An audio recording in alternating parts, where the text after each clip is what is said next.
Katigangers, pananghalian na. Ito yung gyro, parang yung kinakain ng anak ko sa bahay. Kaya lang hindi ka naglagay ng dahon-dahon. Tama na yan. Konti lang na linagay. Pero pinagyan ko ng sauce ito. Itong sauce na ito, yung nakagilid dyan, medyo may konti anghang yan eh. Dahil gusto ko rin kanin, kumuha rin ako ng kanin konti at saka chicken.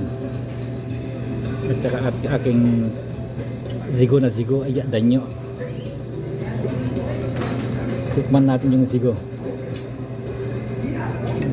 No, kung may lasa.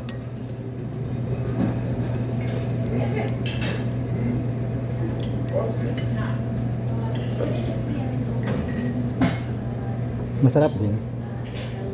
At saka aking panulak ay pineapple juice, walang kamatayan. Okay, yan, kain na tayo para makarami. Bye bye.